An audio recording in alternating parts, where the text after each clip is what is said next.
Hi, my name is Adam Magallanes, and this is my reflection number 1 about P.T. Barnum. So, P.T. Barnum was born in a small Connecticut town in 1810, and he would go on to become one of the greatest showmen and entrepreneurs of American history.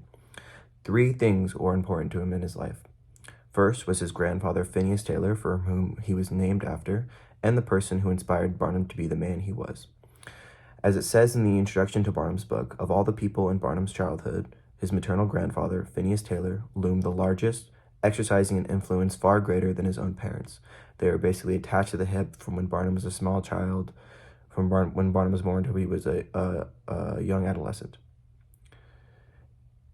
In their small Connecticut town, Taylor was a notorious prankster, a trait that Barnum would inherit.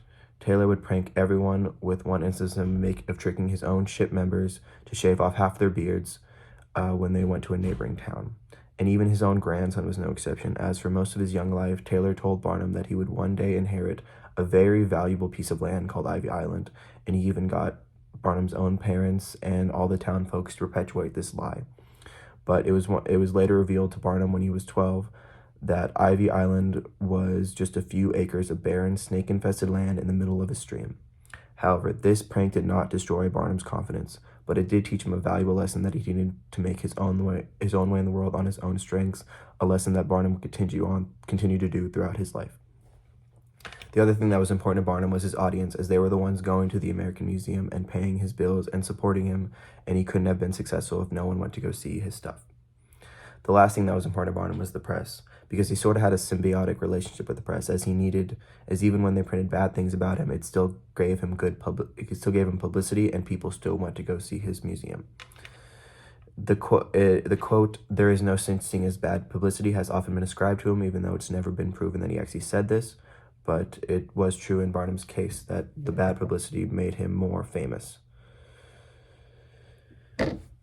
The press would often write bad things about Barnum's humbug, and a humbug was an all-purpose phrase to describe what was spurious and immensely entertaining about Barnum's attractions. And this is how humbugs differ from frauds, as frauds are not entertaining and merely used to hurt other people while other benefits. The book equates frauds to how a snake oil salesman will sell sugar, water as a cure-all to people in desperate need of help. But Barnum's humbugs brought happiness and joy to people, even though they were fake, because to Barnum, it doesn't matter if it's not real as long as people feel like they got their money's worth. And that's what the general public felt. They loved going to Barnum's museums, even though the press hated that. They loved having fun and trying to decipher what was real and what was fake, and they loved that challenge. And while the press had a begrudging respect for what Barnum and his humbugs were able to accomplish, they didn't hide the fact that they knew he was a cheat. As it said in the New York Daily Times, Lessons of Barnum's Life on December 16th of 1854, he had amassed a fortune by means generally suspected to not have been scrupulously honorable, but which were very likely to be overlooked or forgotten in the more credible and legitimate enterprises of his most recent life. While this did not reflect the general public, and most of them enjoyed going to Barnum's Museum to have fun and they had fun at Barnum's museums and appreciated his showmanship.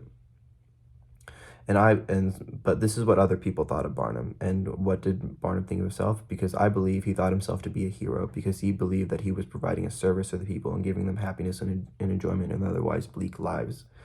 He thought that everyone should be able to enjoy his museum, so he made the price of admissions low, so poor and rich people alike could come to see his shows. And when they're at his museum, it didn't matter if they were rich or poor, everyone was treated the same, and they all felt like they belonged. He would even hire private investigators to protect women in his museum from harassment, escorting them to safety, and kicking out anyone who's being a problem. So for all these reasons, I do think Barnum thought himself to be a hero.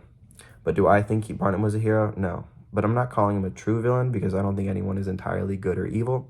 He did some good things and also a lot of bad things. The people in his exhibits that he would exploit for his own financial gain was not good, especially Joyce Heth, an elderly black woman who was a slave that Barnum owned, and he perpetuated the lie that she was George Washington's wet nurse, and she would be around 160 years old for his own financial gain.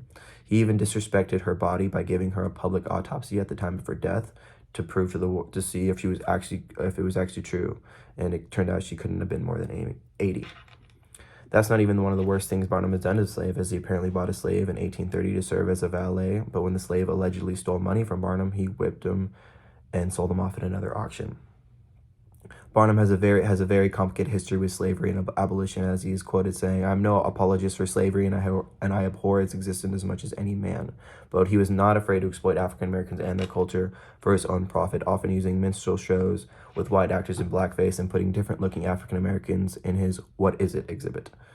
But to tie back to George Washington, we still view George Washington as a hero today in modern times, even though we know he owned slaves and did some bad things. But P.T. Barnum was no George Washington, and that's why I believe he was closer to an actual anti-hero to a hero.